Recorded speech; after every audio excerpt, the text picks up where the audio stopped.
What is good, NBA fans? The NBA playoffs are in full effect, and I am here as your host, Matt Knost, on Dropping Dimes to discuss all the sweet, sweet NBA action.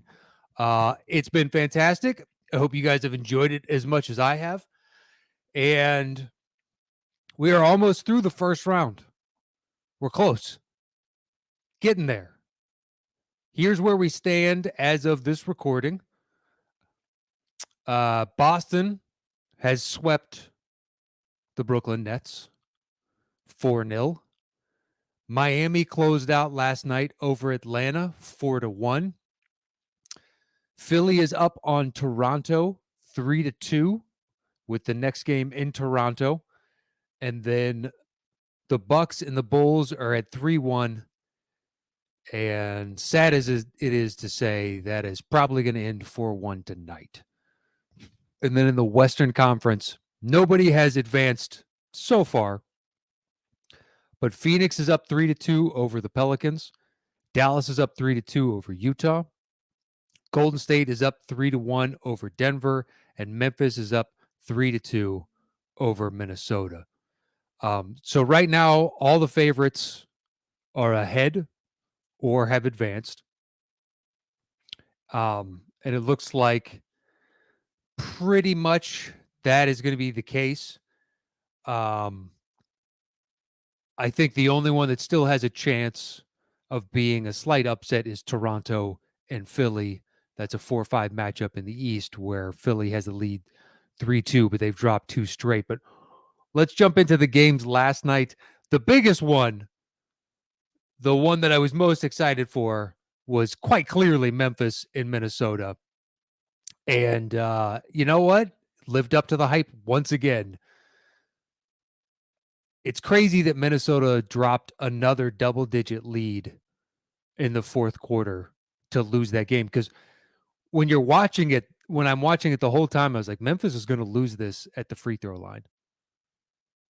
They're just shooting so piss poor at the free throw line. And I was keeping a tally, like opening up the box score and just following along. And going into the fourth, Memphis was 13 of 22 from the line. And that 9 points would have made all the difference in the world. Now, no one's going to hit 100% of their free throws, but even if you make 6 more of those, it's suddenly a much closer game. But those free throws, because they're dominating in so many other facets of the game. They have 6 or 7 fewer turnovers once the game ends. They crushed Minnesota on the boards, especially the offensive boards. Brandon Clark was, just a rebounding machine. And he was their nominal big, especially late in game. Jaren Jackson fouls out, and then they put in Tyus Jones, and they go to this really small lineup.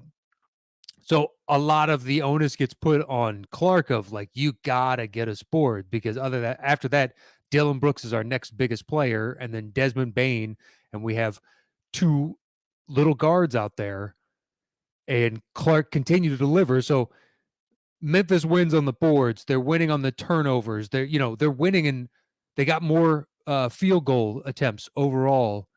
They just couldn't hit their free throws. They're drawing free throws, and the vast majority are legitimate. The Ja's flying into the lane. And Ja was the one I was keyed in on of, dear God, like he shoots somewhere around 76% from the line. And the first, here's Ja's shooting by quarters. In the first quarter, he goes 0-2 from the field, didn't attempt a 3, 1 of 4 from the line. Not great. So he's got 1 point at the end of the first quarter. Into the second quarter, he goes 2 of 4 from the field, 0 of 1 from 3, and 1 of 3 from the line. So that ends the half, and he has 2 buckets and 2 free throws. He's got a total of 6 points going into the half. Not shooting well. At 2 of 6, not even really attempting that many shots, and then 2 of 6 from the field, 0 of 1 from 3, and then 2 of 7 from the line. Third quarter, it's roughly more of the same. He goes 3 of 7, so he increases his shooting percentage. 0 of 2 from 3, didn't attempt a free throw. But the fourth quarter is where he turns it on. He goes 5 of 13 from the field. Or pardon me, not 4 of 9 from the field. Goes a 1 of 1 from 3, and then 9 of 10 from the free throw line. So he cured all that ailed him after having gone 2 of 7 from the free throw line in the previous 3 quarters to go 9 of 10 to close it out when they really needed him most. It's just he increased, as time went on in that game. And that really small lineup, I mean, they started off this series putting Steven Adams in the starting rotation, then quickly realized, he's just going to be too slow. They're going to exploit him, and we need more offensive firepower out there. So they benched him, and now they've gone with various other lineups. And to put Jones out there, such an interesting choice to go with this exceedingly small lineup against Minnesota when Minnesota's got Cat plus Ant out there. It's like they've got size for days by comparison. And, I thought it was going to go to overtime when Ant hit that somewhat fadeaway 3 with 3.7 seconds left, tied the game up. I assumed, all right, they'll come down. They'll get, Memphis will get a decent shot, but we're going to overtime on this. And on that inbounds play, Edwards tried to go for a steal. And then afterwards, I like it that his quote was, I knew I was going to go for a steal beforehand, and it was a dumb play, and I will learn from it and move forward. That's kind of all you can ask for. You gambled, you lost, and then you owned up to the mistake and just said, the best I can do is not make that same mistake going forward. But, I mean, that Edwards 3 felt like a somewhat dagger. They needed it. He delivered. Boom, tie ball game. Very little time on the clock. Then Ja gets it, hangs in the air, makes the layup to win it. We've had quite a few of these game winners. There's the Tatum spinning layup to close out the game in game 1 against the Nets. That Embiid 3. What was that? Game 2 against Toronto. And now we've got this, and we're not even through the first round yet. Just a thing of beauty. I think Memphis now has to go to Minnesota on Friday, and they've got to win one in Minnesota. For them, it's a 1-game series.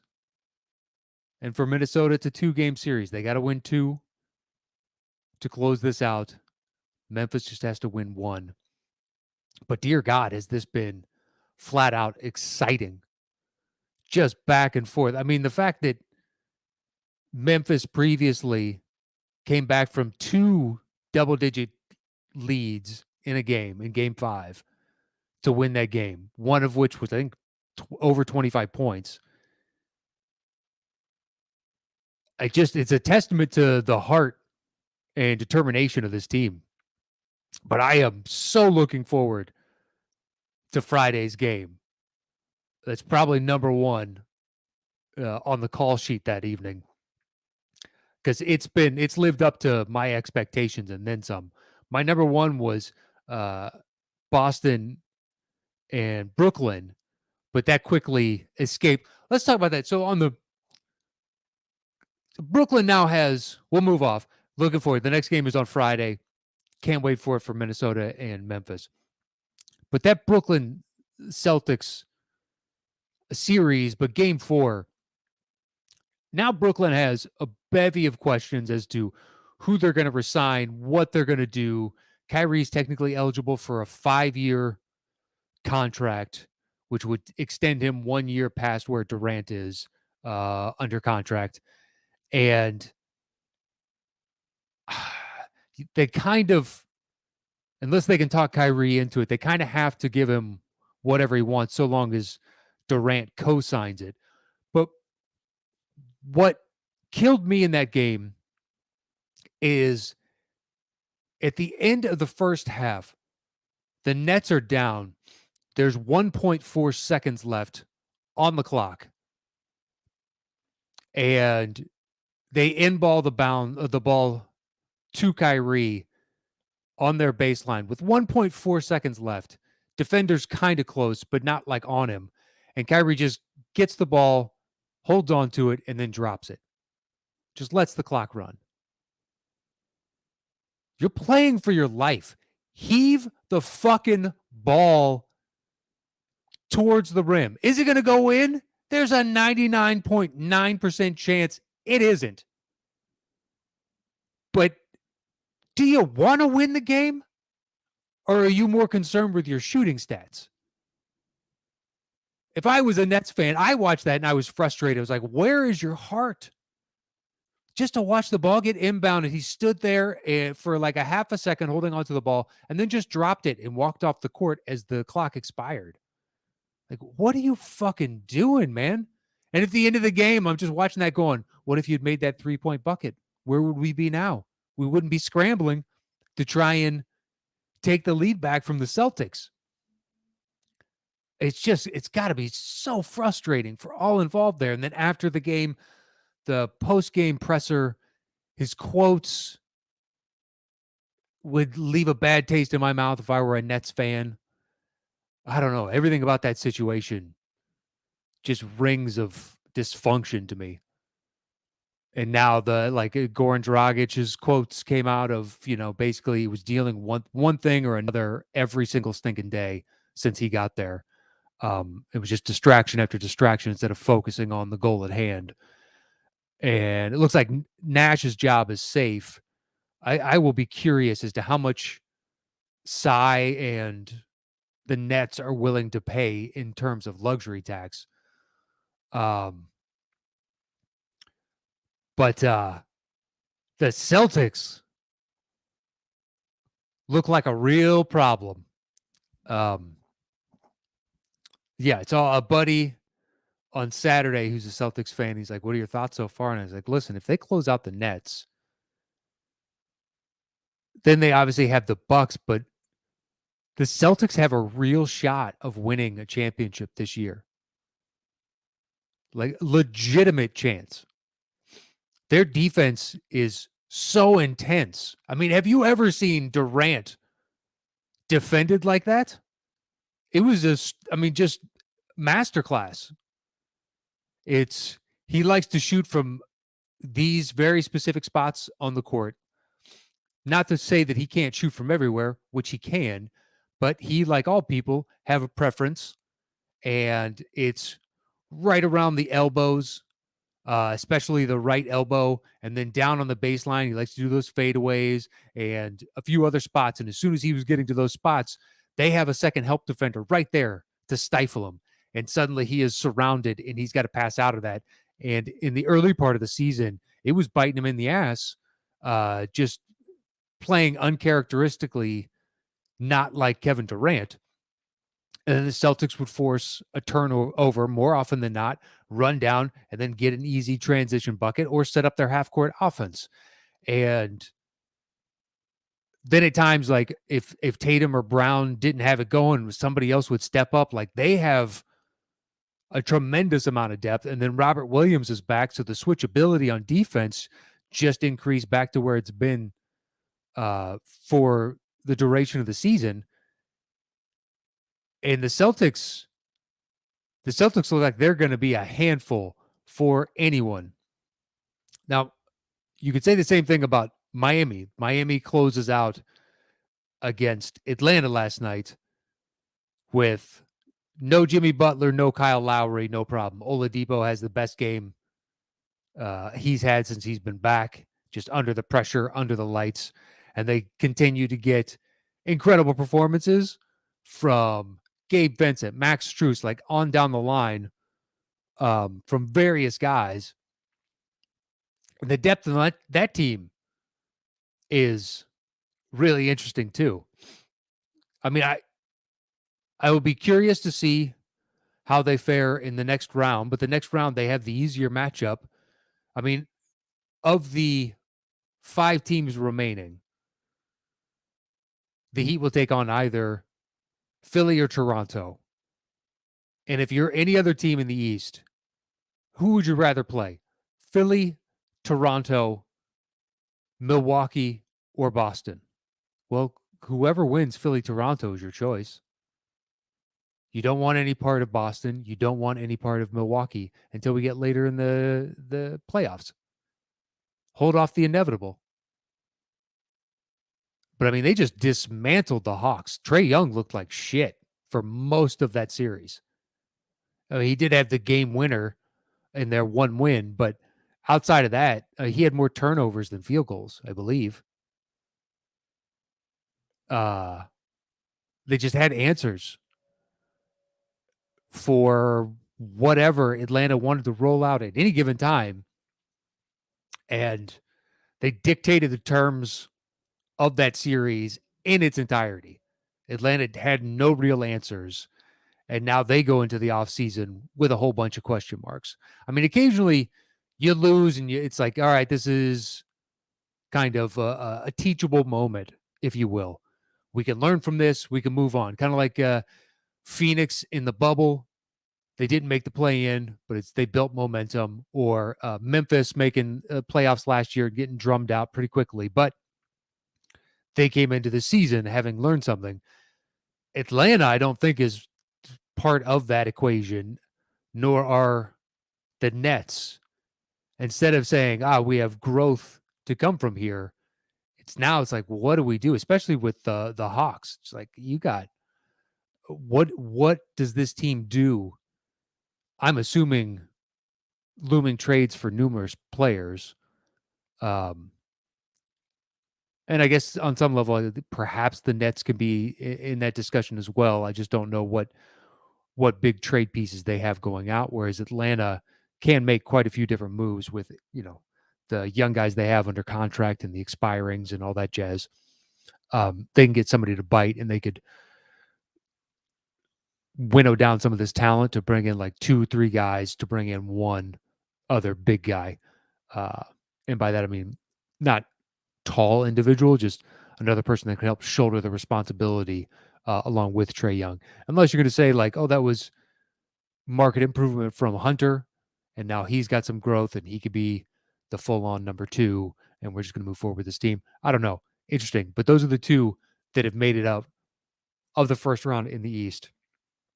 We'll go to Milwaukee and Chicago. Unfortunately, I think Milwaukee closes this out tonight. There is no Levine. There is no Caruso, which means our defense is going to be really suspect.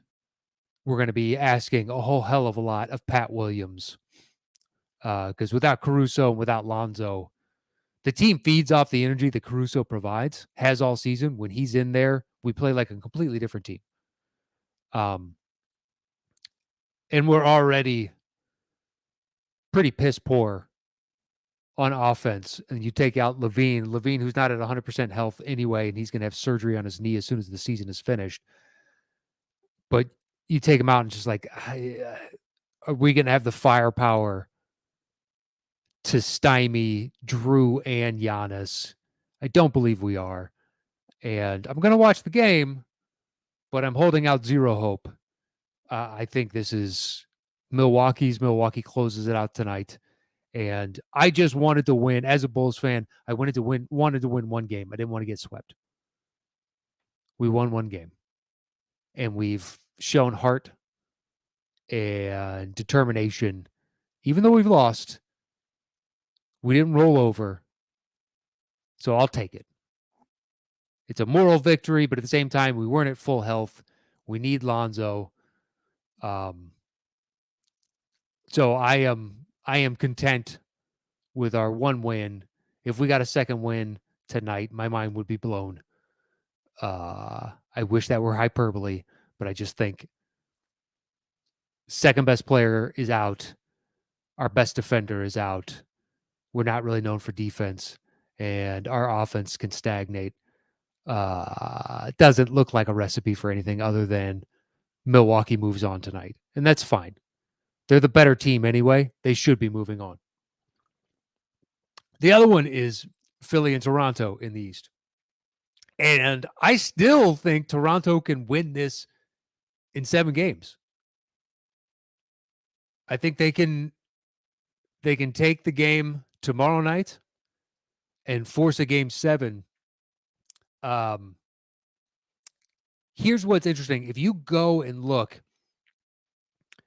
at one specific stat, I think it tells you quite a bit about what's going on in this series, which is points in the paint. And the percentage of made buckets from each team on points in the paint. Because in modern NBA, it's 3 and key. You either want to shoot from 3 or you want to shoot from the key. And that's it. That's where you want to derive the bulk of your shots. You're just playing the percentages. Now, there are those mid-range assassins. It just brought up DeMar. Kevin Durant can do that. Phoenix thrives on the mid-range game. It can work for certain teams, but the easiest recipe for success is 3 and key. And Toronto is winning the points in the paint battle pretty staggeringly. There's one game where Philly ended up ahead of them. Toronto only had the mid 30 percentage of their baskets made in the key. I think it was game 3, and they lost that game. Otherwise, they've had some staggeringly big differentials within the percentages there. I believe it was in game 5, something like 55% of their baskets came in the paint compared to Phillies, which was down it was like 38, I believe. That's a huge difference. There's a clip floating around after that game because I noticed it during game 4 and then started to look at the percentages, and then I was kind of keyed in on that for game 5 and just like, man, they are taking it to them. And in game 5, like Embiid was 0 threat. Guys were driving in there, taking it to him quite a bit. I mean, he has 2 blocks right now through 5 games. He has 0 steals. He's just providing no defensive pressure whatsoever. And James Harden is playing like passive playoffs James Harden, which I'm going to be curious as to what they do. They kind of have to extend him. That being said, in no way would I want to pay James Harden supermax money, period, let alone the last 3 years of that contract. But there was a clip floating around of on 6 straight possessions, Toronto specifically singling out Embiid and taking it to him and getting a bucket. 6 straight. They're hunting him out like he's a shit defender. And you could say, oh, it's because of his bad thumb. With only 2 blocks and 0 steals, that has been indicative of the series. And it's not like he is Jokic in this where he has to shoulder the entire offense on his own, which, after he hit his game winner, a few people messaged me on Twitter and was like, Embiid, there's your MVP. And I was like, first off, regular season is not the playoffs.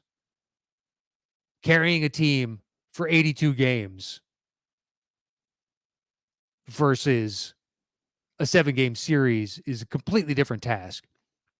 Secondly, the point I have made numerous times is look at the supporting cast. Which team would you rather play on if you were Embiid or Jokic? Put yourself in either of their shoes, look at the current makeup of the teams, and say, which one gives me the best opportunity to win? It's Philly, and it's Philly by a mile. And then you can get into if you go the game by game, including last year's playoffs when they lost Murray, they still had some of Porter, but Porter's been gone in this. Embiid has had, I think it's Monty Morris 2 times over those 8, 9 games. Monty Morris twice has scored 24 points, and everybody else is sub 20. I think I looked at it a few days ago. I think one guy had 18, and then after that, like especially from this year, the next best is 13. It's 13, 12, 11, 10. Like there's nobody popping off and scoring. And Embiid had Maxey go off, and what was that, game 2? And he's still at, there's been several games where he's not the leading scorer, and there is no chance for Denver to win if Jokic isn't out there scoring the bulk of the buckets, making all the passes, getting all the rebounds. I mean, if you go and look at playoff leaders right now and you just do totals, you can do it by average, and he's second in average, but he's played fewer games than most. And if you do it by totals, he's like fourth in points overall, and he's played one less game than 1, 2, 3, and Embiid is 5, and he's still outscored Embiid in 4 games compared to what Embiid's done in 5. He's out rebounded everybody except for Embiid. Once again, Embiid has the extra game. He's like second in blocks with 1 fewer game. He's third in assists with 1 fewer game. Like it's utterly mind-blowing how much he is asked to do. And anyway, back to this Philly series with Toronto, they're just taking it to him at all times. Embiid's a good defensive presence, and yet I don't know if he feels like he's so taxed on offense that he's given it to Donovan Mitchell of, I'm not going to try on defense. But Toronto's going to continue to hunt him out. And is Philly, if they get another mediocre to bad shooting game from Maxey and Harden, I don't think that they're going to be able to hang once again. Toronto can take 2 straight off of this.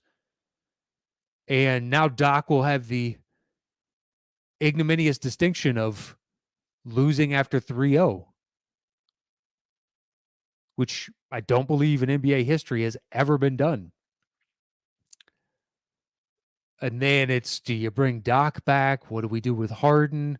They'll have so many questions, and the Philly fans will turn on them, especially if they go to a game 7 and they're losing in game 7. That crowd is more than likely going to turn nasty. It's Philadelphia.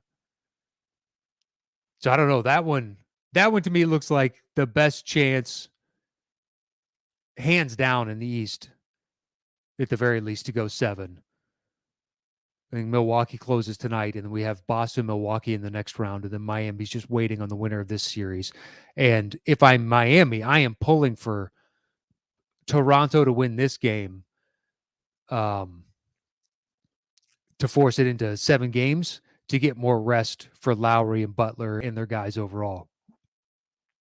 But primarily for Lowry and Butler, and get them as close back to full strength as they possibly can. All right, let's flash over to the West.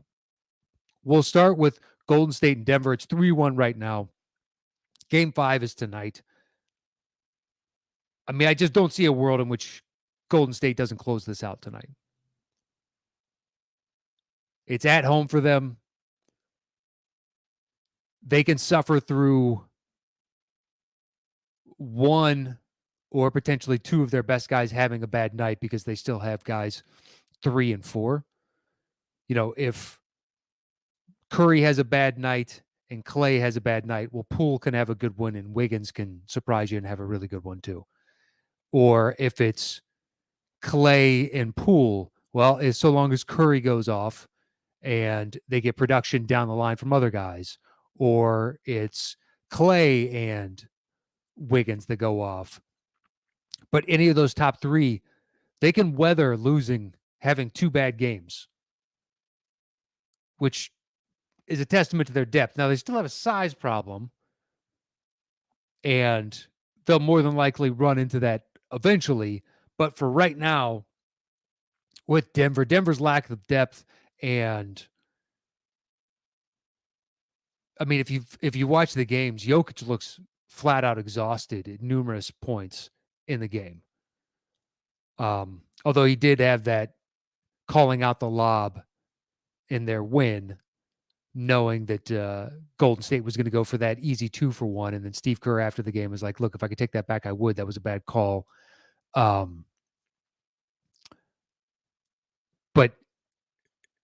it would take another Herculean effort from Jokic, if they are going to have a chance against Golden State.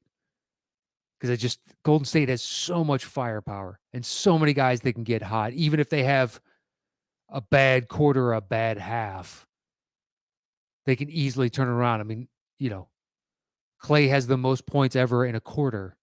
You can go watch it when they're playing the Kings, and he just goes off flat out. It is unconscious that he's just hitting from everywhere. Steph can do that, and Jordan Poole has shown that he's another individual that has that ability in him and could be, in this discussion in the future of, oh, dude, another dude that can just get flat out unconscious. So is Monty Morris, Will Barton, Eric Gordon, somebody else going to be able to step up and give them? They need to get 25 or better points from somebody not named Nikola. That's just all there is to it. And if Denver can't do that, Denver has zero chance in this game. They need to be hitting their threes and dominating the boards because they'll have more of the size. And I just don't. If they're not doing that, I don't think they have any chance in the world whatsoever. Golden State closes this out, and then they're waiting on the winner of Memphis and Minnesota. And hypothetically right now, if Memphis closes out on Friday, then that game is on Sunday, which would be Golden State and Memphis on Sunday.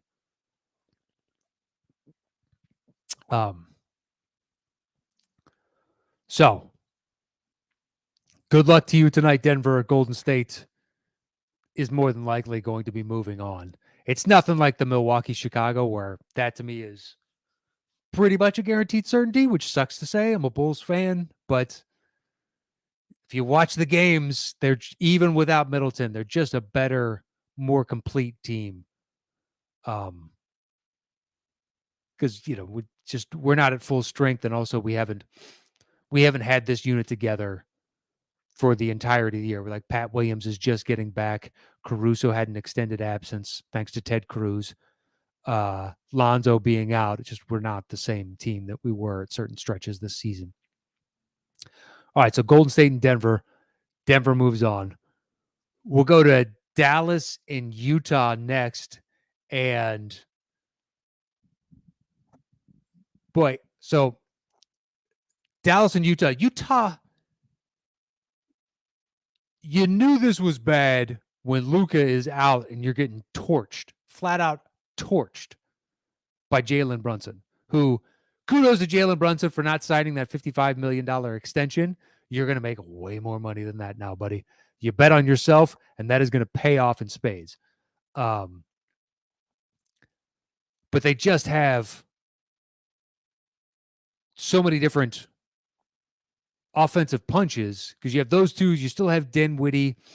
Kleba has finally started hitting from three again. He was having like the second half of this season just really bad, especially by his standards. I mean, he's not like an elite three-point shooter, but he is a consistent, it's a good shot. And then the second half of this season, it has not been at all, which is just weird to see because previously he was a nice pressure release valve for Luka. If Luka had barreled down into the lane and met tremendous resistance, well, that means Maxey is open on the wing. I'm going to kick out to him. That's a three. It's a good shot. And this year it just hasn't been. But like Utah, I mean, Mitchell has turned into, on defense, like Harden 2.0. He just olays dudes all the time. I mean, I remember when he got drafted and everybody's like, oh, he's got to work on his shot and this, that, and the other. But what he can do is play defense. It's kind of like Wiggins. Wiggins came in. It's like, if nothing else, he's going to be an elite defender. And Mitchell had some of that rep too, just like, dude's defense is legit. And that's about energy and heart. And you could say, well, nobody's going to help on, or he doesn't have the help on offense. And I just don't know if he trusts the help that he has on offense. I don't, I wouldn't, I don't know that I would classify it as he doesn't have it. It's just the lack of faith in his teammates seems to be readily apparent at this point. And he's got a contusion. It looked, basically like a Charlie horse in his quad, which MRIs revealed no structural damage, but he's still going to be a little bit wonky. But his defense, even with that injury, it's, numerous times in that last game where a guy just kind of runs right past him. He shuffles his feet a little bit, and then once he gains a modest step, he just gives up. Doesn't try and attempt any kind of defensive stand. Like, it is a porous surface as soon as you get a foot on him. Fly right past. He's not going to try and do a chase down or steal from behind or any sort of block. Just like, fuck it. He's going to make his layup. We'll turn around. I'll go down and try and do what I can. I mean, the state of the Jazz is so piss poor that the fact that he made the right play by passing to Gobert to win that game, that the internet erupted in cheers of, hey, you passed your teammate, is indicative of where this team is currently. And the Mavericks seem to be playing with so much joy. It's like, dude, we took one of those games without Luka, and now we have Luka back. Good fucking luck, man. I just don't foresee a world in which Dallas doesn't close us out on the next one. We get all you need are solid performance from Luka, solid performance from Jalen, solid performance from Spencer. Done. And if it's not Spencer, then it's one of the other guys down the rotation, and you just need solid from them and then force Mitchell into hero ball. And this isn't 2 years ago where him and Murray were just trading 50-point games back and forth. It seems like he's forcing more shots now and has even less trust in his teammates than he did then. I wonder if it's the lack of angles calling everybody on their bullshit that it's allowed for this kind of, devolving or de-evolution of the team. Because that's one nice thing about Ingles. He will say precisely what he's thinking and what everybody else is thinking to your face. You got to respect that.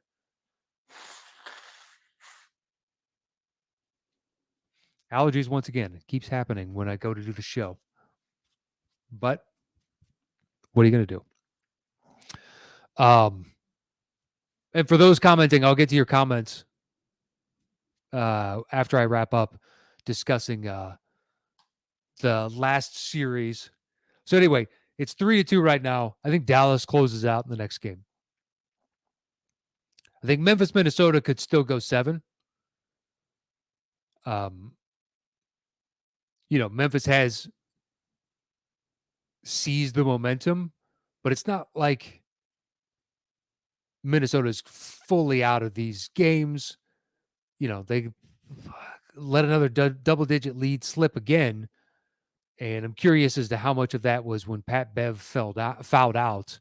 They lost some of the intensity because he's a menace and clearly kind of pisses off everybody who's not on his team at some point during a series. Whereas the Dallas-Utah, Utah could win the next one, but I think Dallas closes out and it's 4-2.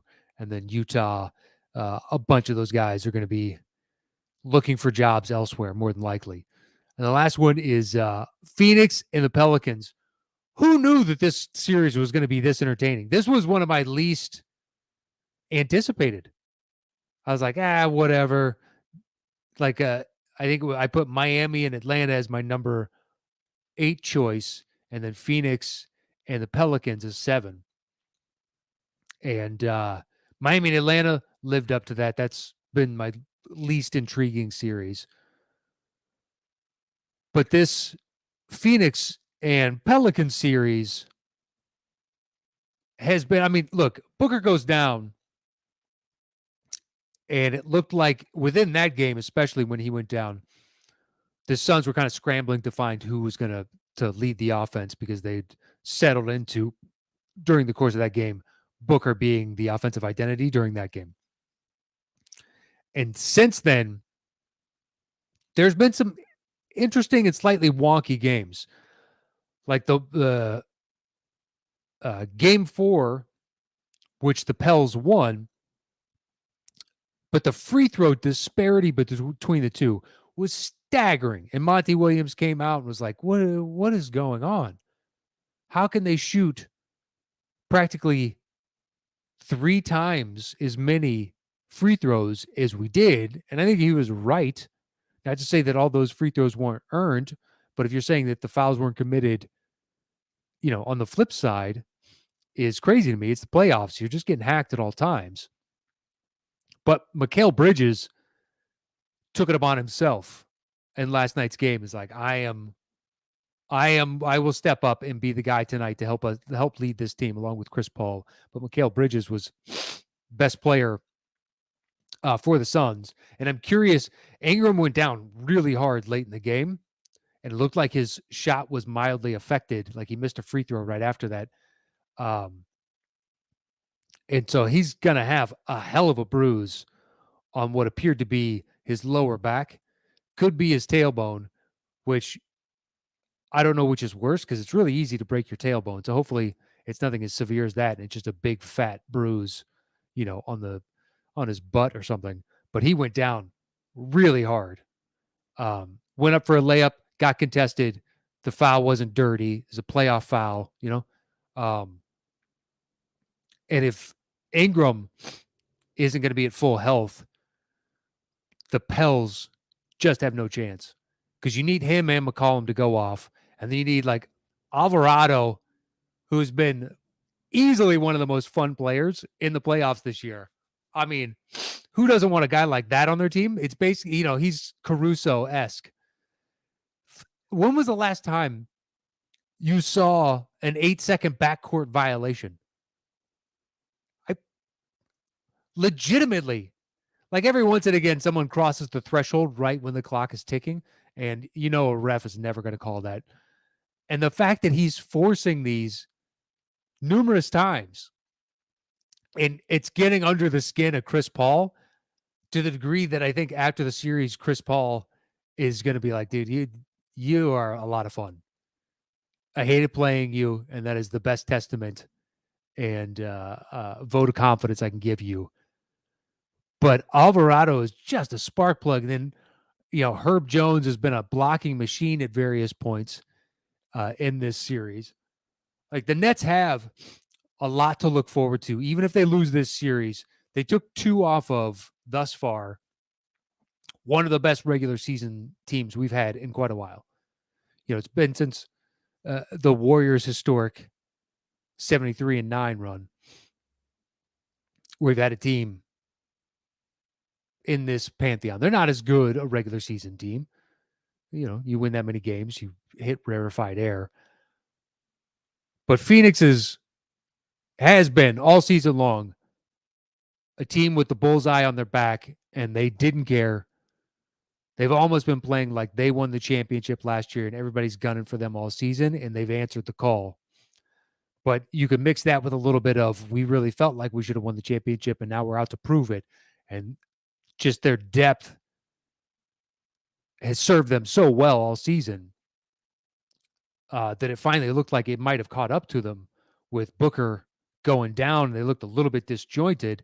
And then last night, they just got steady performances from, obviously, Mikal Bridges. Cam Johnson had a pretty good game.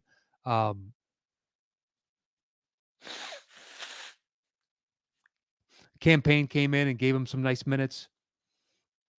Their depth proved solid once again. So I would love to see this series go 7. And, game 6 is going to be back in New Orleans. And that crowd has been really good. Where is this crowd during the regular season perhaps next year, once they get Zion back, and they've got this core that they'll have a home crowd, because the last home game they broke into a chant of Jose. It was Jose, Jose, Jose, Jose, Jose. The whole crowd is doing that, and I watching it was like, that is fantastic. That is everything that you want in the playoffs. I just wish that that was in like a conference finals or the finals itself, so the whole world could witness this, as opposed to somebody that's really seeking out, these games. And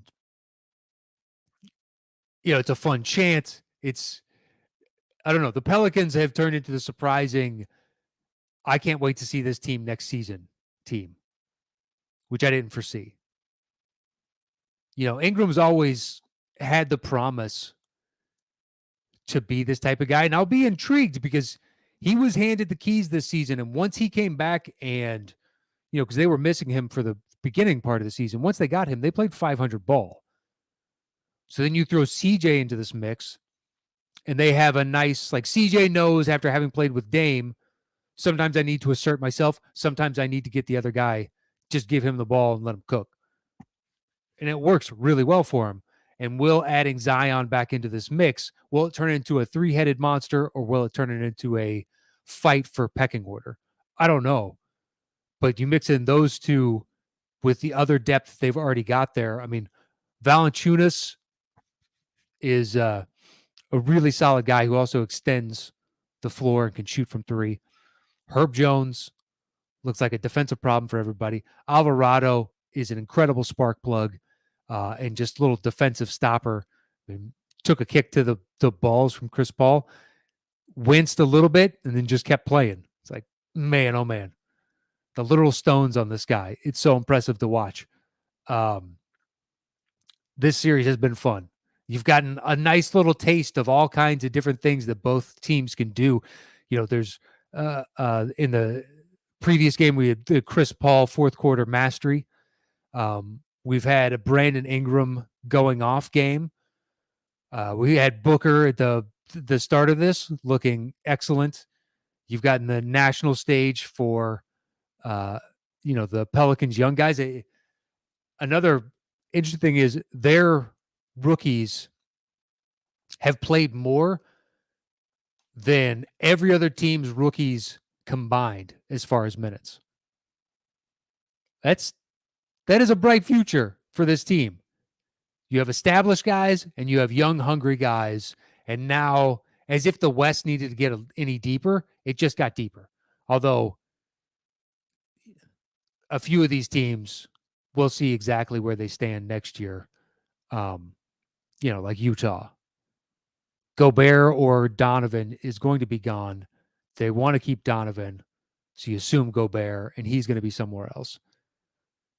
But anyway, I hope that one goes 7. I can see Phoenix winning it in the next game, but I really hope it goes 7. All right, let's get to the chat, because I haven't managed to hit you guys up in the past couple of weeks because there's just been so much to discuss. So Jeremy Bauer starts off, says, good afternoon, everyone. Nothing like playoff basketball. I agree, sir. Yuri McGarley says, hello, everybody. Jeremy Bauer says, Boston is scary, and the West has had some great series. Yeah, Boston is super scary. They can, like I said earlier, they can definitely win a championship. And a lot of people are pointing out, like, once Ime got there and Brad was gone and Ainge moved out, suddenly this team got really good. It's like, there's no real suddenly to this. You have the growth and maturation of Tatum and Brown. Marcus Smart finally figured out, what he's best at and what he's not, as evidenced by that game winner in game 1, passing up on the 3 2 seasons ago. Smart shoots that. Or like that picture floating around on Twitter of just showing, LeBron beating Tatum, Brown, Smart, and Horford, and be like, hey, he managed to beat these guys, and KD and Kyrie couldn't beat this exact same team 4 years later, and be like, well, it's not the exact same team. All those dudes have grown and matured. The only one you could say potentially has gone down is Horford. In this playoff series, he's looked excellent. But Ainge drafted all these guys, and then Stevens coached them up to this point, and then made the front office moves to get Kemba out of there, bring in Horford, like made all the. It's a group effort that have gotten them this far, and I would imagine Udoka would agree with that sentiment. Yuri McGarley says, "Will Simmons ever play again?" That is a great question, because by the accounts coming out of Nets land is over building up to Sunday itself. Over the past 3 to 4 weeks, he had been amping up his practice and his scrimmaging, had registered nothing with the medical staff that his back was bothering him to the degree that it was on Sunday. And he wakes up and then suddenly he has back pain. And that really reeks of your mind is creating the problem, which they say in a lot of instances of back pain, it's mental. It's the stress that you're creating internally can actually lead to back pain. There's a doctor that's made an entire career. He's got many very vocal devotees. I think the first I ever heard of it was from Howard Stern, who said he had chronic back problems. Then he read this guy's book, and it described how there's a very good chance that it's a mental block, and you're creating the stress that is hurting your back. And so Stern addressed some of the mental problems he was going through, and his back problems cleared up. I'm not saying that's the case with Simmons. I don't know.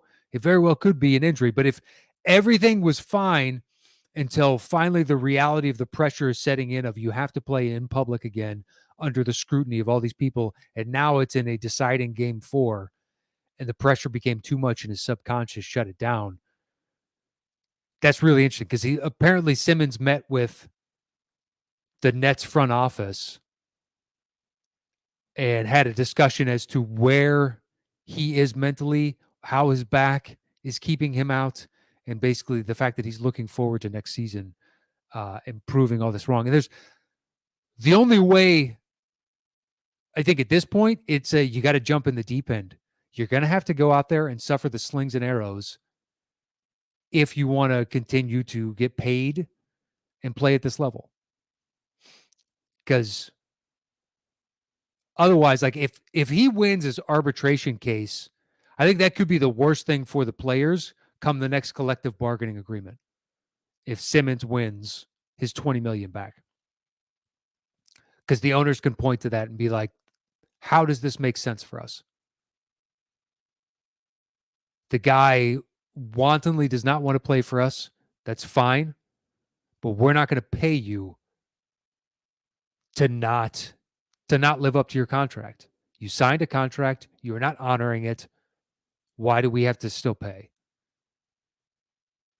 So I think if I were a player, I would be rooting against Simmons in this instance, because I think that's just more ammunition for the owners at the next collective bargaining agreement and could end up royally fucking you.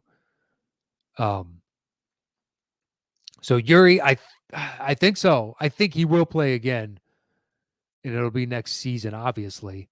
But it is a really interesting question that nobody foresaw coming into the season, actually having to sit down and have that mental exercise.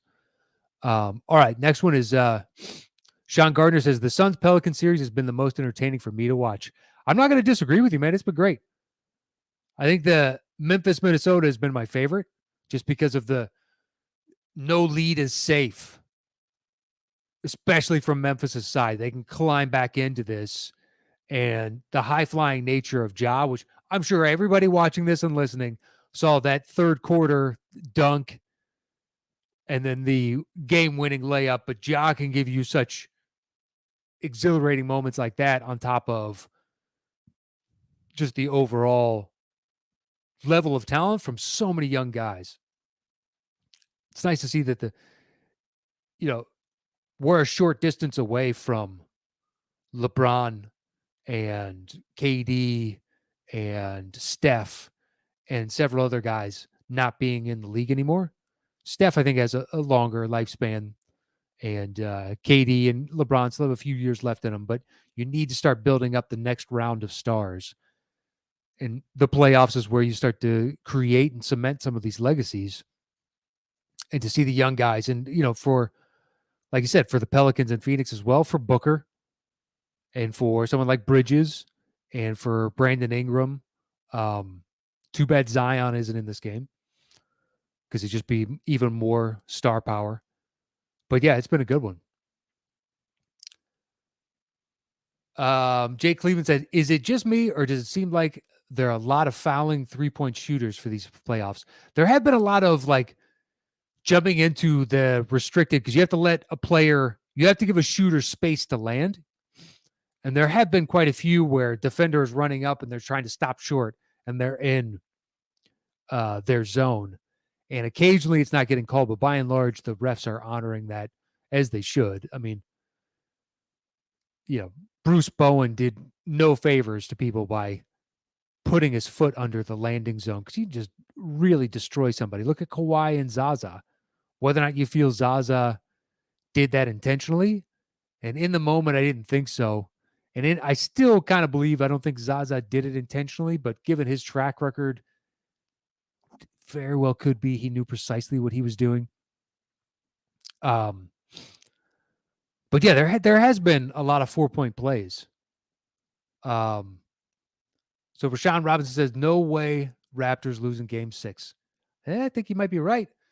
Jeff Knutson says, yo, I finally caught you live. Went to the Suns game last night, my first live playoff game. It was electric. I can imagine. That crowd was pretty great. Where'd you sit? How were your seats? I hope you enjoyed it. Sounds like you did. Alberto Farrell says, possible Bulls trade for Gobert? I don't think so. I don't think the Bulls are a landing spot for Gobert. Given what Utah would want in return and what we're willing to sacrifice, it just doesn't make sense. I mean, we could use his defensive help for sure. But yeah, I don't know about that one. Yuri McGarley says, according to reports, the Mavs could have signed Brunson to that $55 million extension, and he was apparently willing to sign, but they never actually offered it. Okay. I thought they offered and he elected not to. But yeah, no, he's going to be making way more than that 55 mil, that's for sure. Johnny Shoemaker says, if Zion was playing, I actually think the Pels could have taken it. I'm really disappointed in my Bulls, and with Levine and Caruso out, I don't have super high hopes for tonight either, unfortunately. Yeah, neither do I. But listen, it was a great season. I mean, I hate to put dirt on the coffin of the team because that's not fun. But it is what it is, and you got to be realistic with yourself. Is there a chance we could win tonight? Sure. What if Kobe goes off and hits a bunch of threes, and DeRozan is his normal assassin from mid-range, and then Vooch is doing his inside and outside, and he's hitting his shots, and maybe they don't have the offensive firepower to match. It's possible. But then you're also like, okay, but then we need to be able to stop them on defense. And outside of Pat Williams, I'm not sure who's going to do that on the team. With no Caruso, no Lonzo, we lose our defensive identity. Next year, it's going to be a different story, and I can't wait for it. And then Shoemaker says, after that, to follow it up, somehow Grayson Allen makes it hurt worse. Yeah, he's a punk. JMB says, God, missed out on the notification coming in late. No worries, man. Good to see you. We are about to close up here, but I'm glad you can make it for the last little bit. So Jeff Knutson says Cam Johnson's 3 is not as automatic in this series as it was this season. Yeah, but unless it bears out that it's like that for the duration of the playoffs, I wouldn't be concerned right now because he's been money all season long. So you just assume he just had a bad couple games and he'll get back and he'll get out of this funk. And then Knutson said the Sun Stadium was booing Jose every time he had the ball. That's a big compliment to a rook. It is, man. That dude is fun. Wish I had him on my team. Would love to root against him because he's not dirty. He's just intense. And that's who doesn't love a good villain, but like an honor among thieves villain. The guy's got a moral code. He's, this isn't a young Pat Bev where he's flying into dudes. He took out Westbrook and destroyed the Thunder's chances of a championship that year. Like Beverly was out of control. It still is on occasion. He's a pest. He's great if he's on your team, and you hate him if you're playing him. Whereas Alvarado, it's like nothing but respect. Guy's a pest, but he's not a cheap, shitty player. But anyway, so Alberto Farrell says hot take, but he'd like the Pels to trade Zion. He's impressed what they've done without him. I don't in a million years see that happening. They could get a hell of a haul for him and remake this team fully in the image of Brandon Ingram.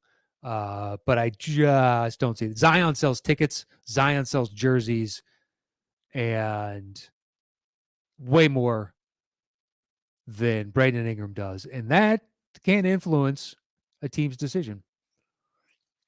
Daniel Savola says, is Jokic the new Kevin Garnett of Minnesota? A once-in-a-generation talent getting wasted? Could be. We'll see next year. I don't know that you can rely on Porter, but if Murray comes back healthy, which he should, there was a rumor that he might make it back this year. But ACL is an injury that numerous guys have come back from, countless guys. This isn't the Achilles where not too long ago, like Kobe, it destroyed your career, and now you can come back from. There have been, several people, like 3 or 4, that have had the Achilles and then come back strong.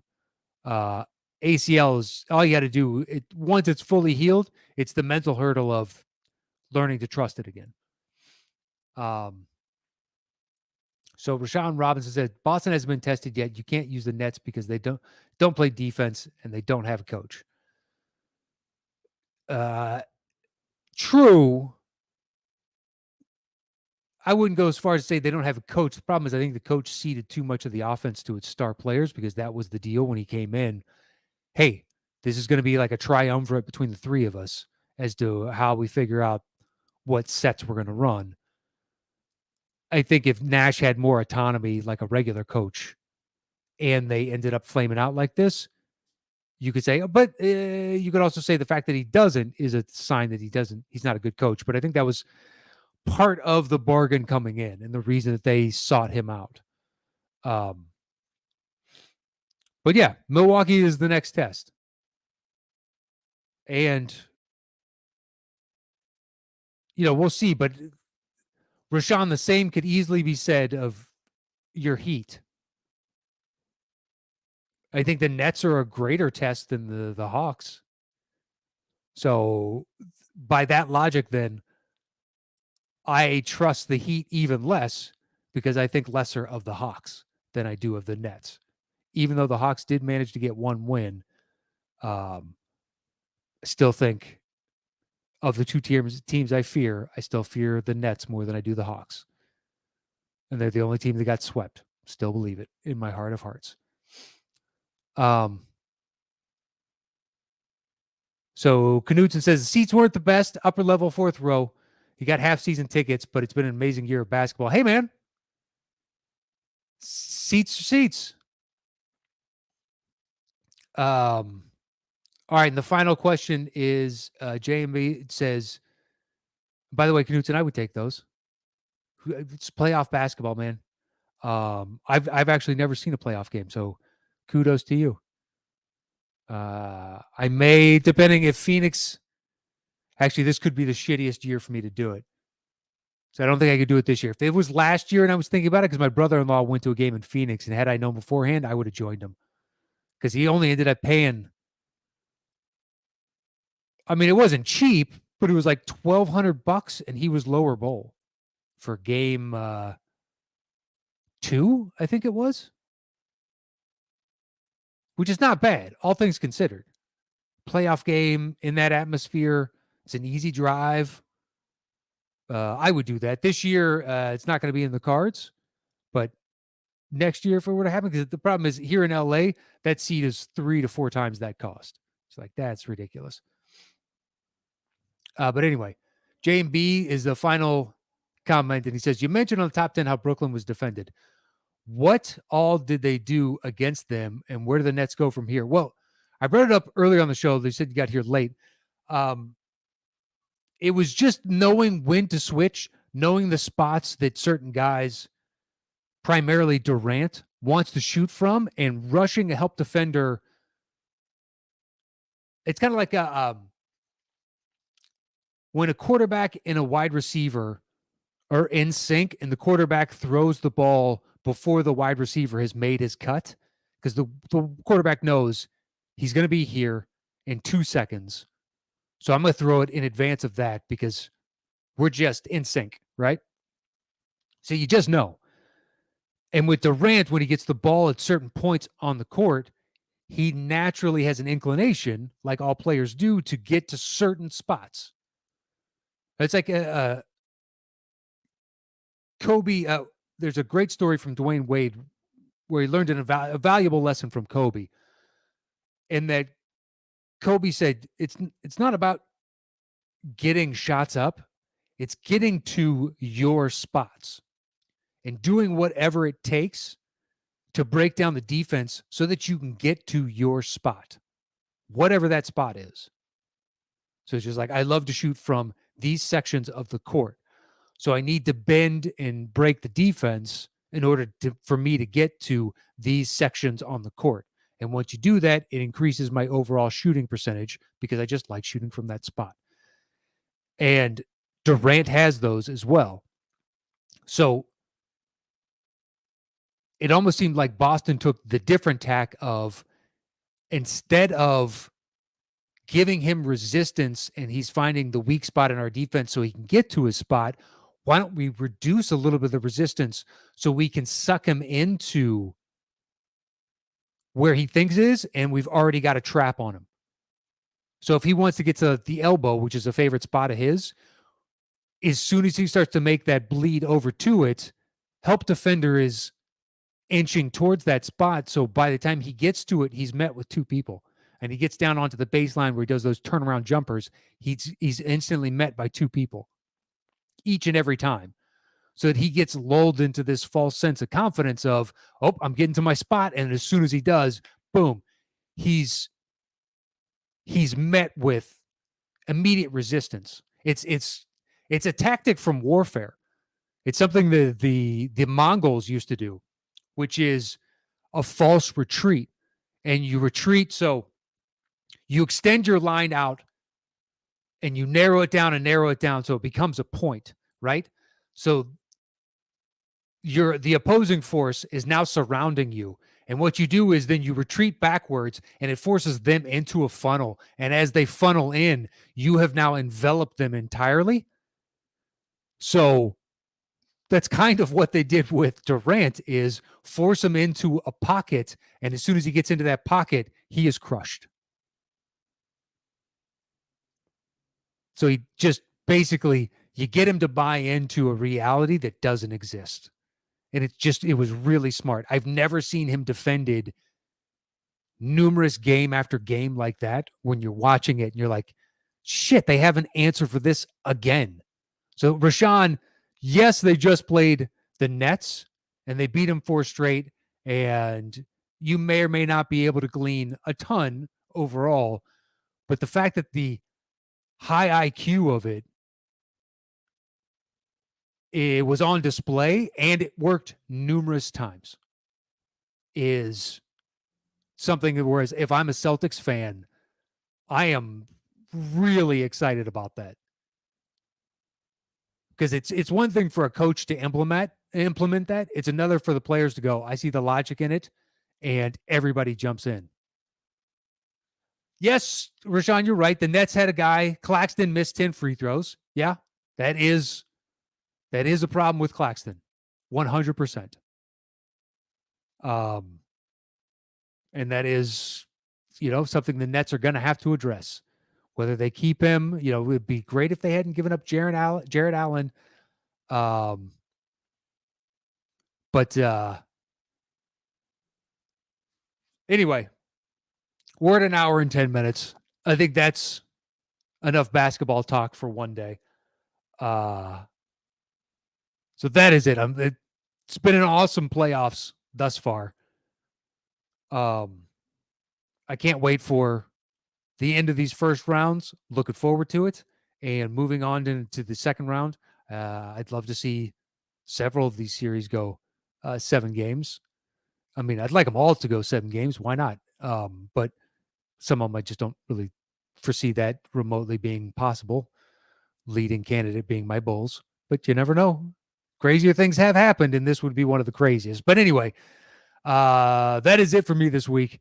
You can follow me at Matt Knost. Thank you to everybody that joined in the chat. It was awesome to see it. It was lively. And, Rashawn, thank you for being a counterpoint once again. I take it respectfully.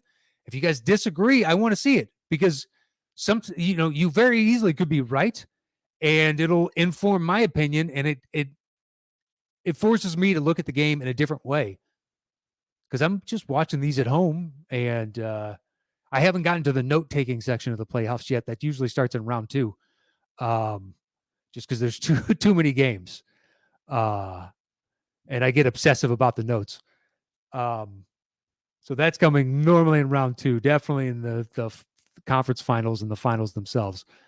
But yeah, please, if you have a counterpoint, I want to see it. I want to hear it. But that is it. Thank you to everybody. You can follow me at Matt Knost. If you haven't subscribed, subscribe. I'd appreciate it. Leave a comment below, like all that jazz. Anyway, I'll see you guys next week with another edition of I almost said settle the score of Dropping Dimes. So stay safe out there. I'll see you guys real soon. Enjoy your NBA action. Adios.